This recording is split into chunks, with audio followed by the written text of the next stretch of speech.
আসসালামু আলাইকুম। জেআরআ ভিসা নিয়ে অনেক প্রশ্ন আসতেছিল যে জেআরআ ভিসা বর্তমানে উঠতেছে কিনা, জেআরআ ভিসার আপডেটটা কি।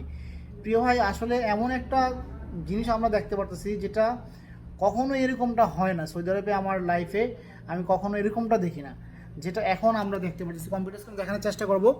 প্রিয় ভাই, আমাদের ফেসটা ফলো করে দিয়ে রাখবেন যাতে করে পরবর্তীতে আপডেটটা আপনি জানতে পারেন। যদি জেআরআ সংক্রান্ত তথ্য জানতে চান, আমরাই সবার আগে আপডেট দেওয়ার চেষ্টা করব। দেখেন, আমি সরাসরি দেখাচ্ছি। 365 দিনের একটা ভিসা তলব দেওয়া হয়েছে। তলব দেওয়ার পরে চেম্বার অফ কমার্স করা হয়েছে। চেম্বার অফ কমার্স হওয়ার পরে ভিসা ইস্যু হয়েছে, ভিসা চলে আসছে। দেখেন, এই যে ভিসা নাম্বার, এটা কিন্তু ভিসা নাম্বার। আর এখানে নর্মালি 365 দিন আসবে, সেখানে আপনার জিরো, অর্থাৎ কোনো দিনই আসতেছে না। আবার এখানে একটা অপশন দিয়ে দিচ্ছে মুদ্দাতুল একামা বিলিয়ম। তো এখন এটা দ্বারা আপনার একামার ডেটকে বোঝানো হয় আর কি। তো আমার যেটা মনে হয় সেটা হলো হয়তো বা তাশিস সেন্টার এখন কাজ কি, এই বিষয়টা মূলত তাশিস সেন্টারে যাবে। তাশিস সেন্টার কতদিনের বিষয় ইস্যু করে দেয় সেটা হলো মূল বিষয়। এখন তাশিস সেন্টার যদি আপনার একামার মেয়াদ যতদিন ততদিন দেয়, তাহলে তো বিষয়টা কেমন হয়ে যায়।